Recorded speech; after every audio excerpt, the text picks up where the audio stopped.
was just rushing the passes. It was a bang-bang play. I ain't intentionally trying to hurt nobody. I just played this game with a lot of enthusiasm and effort, and that just was a bang-bang play. I hope he's okay. Everything be okay with him. I seen the replay, and I just asked him, like, just stay off my quarterback. That's a dirty play, and he's like, no, I was just finishing the play. I thought it was late, and I kind of knew something was wrong right away. Just the way he got up, devastated for my guy. Really tough. So that proves to be the injury the Eagles finally couldn't overcome this season. Bart, there's a difference between something that should have been a penalty and something that is a dirty play. Is that a dirty play to you? He did that blatantly. Now listen, it's hard to contort your body down at that angle to hit somebody in the back of the head. That was targeting, that was sparing. If you look here, he looks at, if you're trying to hit him, you bring your hands with you if you're trying to push somebody down that angle. He's 6'6". For him to bend and contort his body at that angle, he hit him directly in the most vulnerable part of the head, the back of the head. And also insult to injury, Carson hits the front of his head. You see the grass when he gets up. That is targeting. And listen, Jadeveon Clowney, I respect him as a player, but sometimes you do things in the heat of the moment that you're going to regret. He's definitely going to get that FedEx because that is that is a pure definition of targeting and sparing. Go ahead, Pat. I'm not 100% sure his intent was to do that. Like Bart, I trust Bart's brains. It's night-night. But even if it wasn't, it's still a shot to the head. It's still a late hit on a quarterback in a league that's supposed to protect its quarterback. No flag there is terrible. And obviously losing Carson Wentz, one of the stars of our game, is not great as well. No, so that's a terrible way for his season to end. A guy who proved, I think, so much to so many people. For it to end 8 snaps into his first postseason game is really a shame. Yeah, 3 things. 1, you either intentionally keep your head out of it or you intentionally keep your head in it.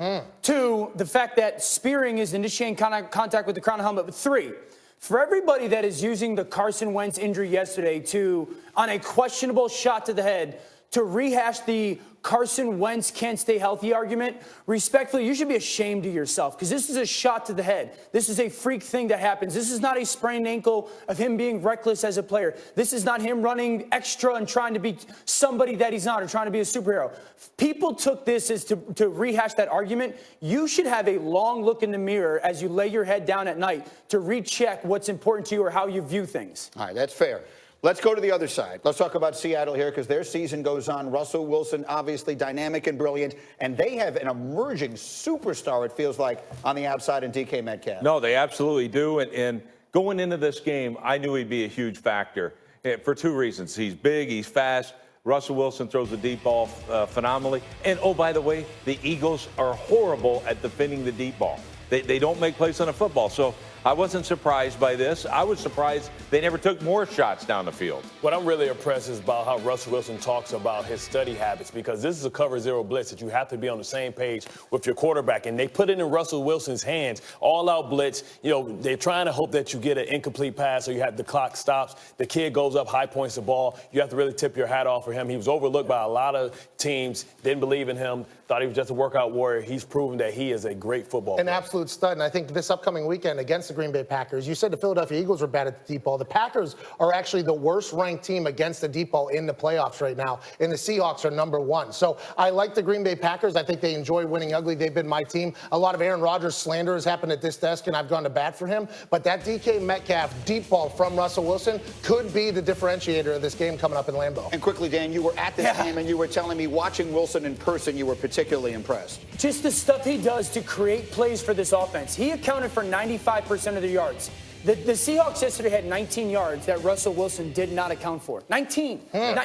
But just like watching the third down stuff, the outside of the pocket, they would be nothing without Russell Wilson. I don't know if there's a guy in the NFL that creates more offense for his football team than Russell Wilson. Yeah, he's not going to win the MVP, but you can't be better, right?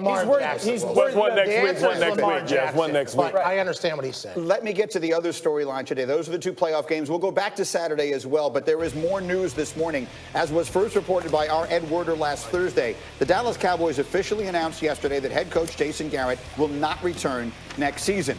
Mort also reporting last night, the team will focus on candidates with extensive NFL head coaching experience. Now, I think it's important that we are careful with the way that is worded. It doesn't say they've eliminated the possibility that they will hire someone without that, i.e., a college coach or someone like that, but that at this moment, at least, they are focusing on candidates with extensive NFL head coaching experience. They've interviewed Mike McCarthy. They've interviewed Marvin Lewis. Do either of those make sense to you, Rex?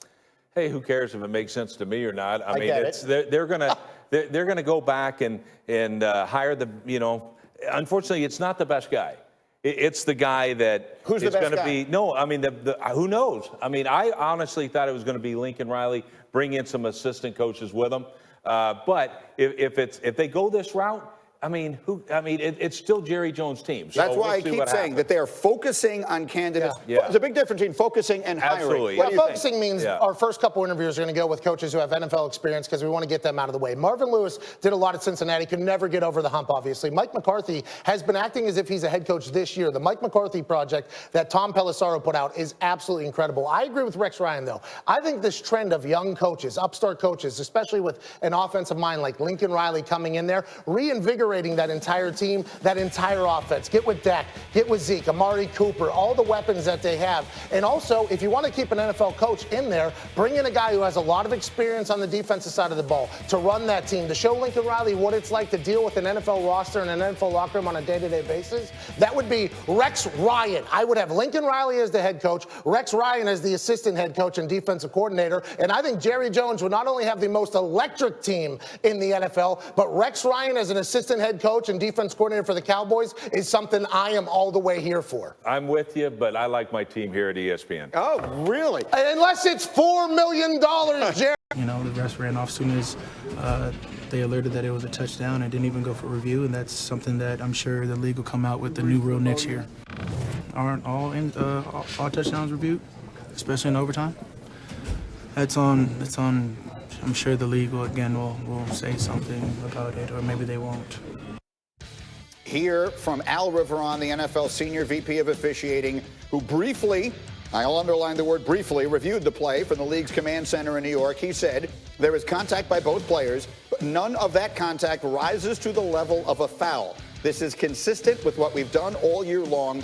We left the ruling on the field. We let it stand. Pat McAfee, why are you laughing? Well, just nothing that Alberto Riveron has done all year has been consistent. So to say that this has been consistent with what we've done all year long is just a hypocritical statement by a guy who's in way over his head. Dan Orlovsky, should that have been called offensive pass interference? Absolutely. And it doesn't matter what we think. There's language written in for the officials to handle those situations. The language says if a player initiates contact to create separation, that is a flag. This is a contact initiated by Kyle Rudolph to create the separation to get that completed pass for the Vikings. Listen, this is a bang-bang play. I get all that. But this is not one of those what do you think plays. This is an obvious thing where that separation, this is hand fighting or whatnot. But once that arm gets locked out and that contact is initiated and then the chain of events is I have that separation, then that's PI. I don't know how you can ask defensive guys to play it any better. I love Kyle Rudolph. I love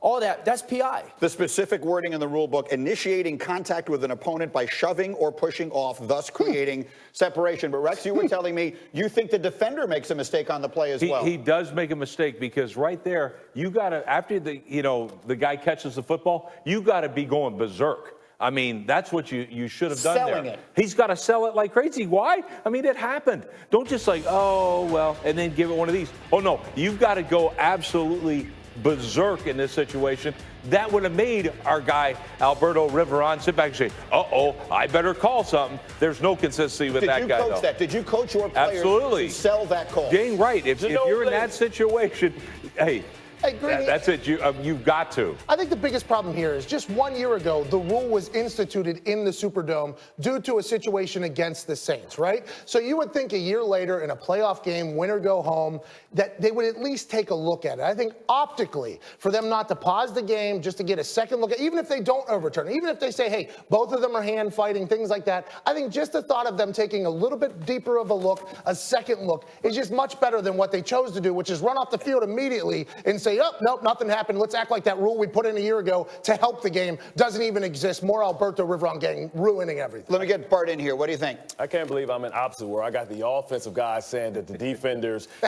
need the easy button. I mean, listen, how about, making a play on the football? How about not sending a text message to Kirk Cousins that you're coming with a cover zero blitz by showing it early? How about recognizing that Rudolph's out there as the number one receiver, mismatched, and you know exactly where the ball is going? So it's about the little things. It's about making, Rex said it all the time, be a high percentage decision maker. He didn't do a good enough job.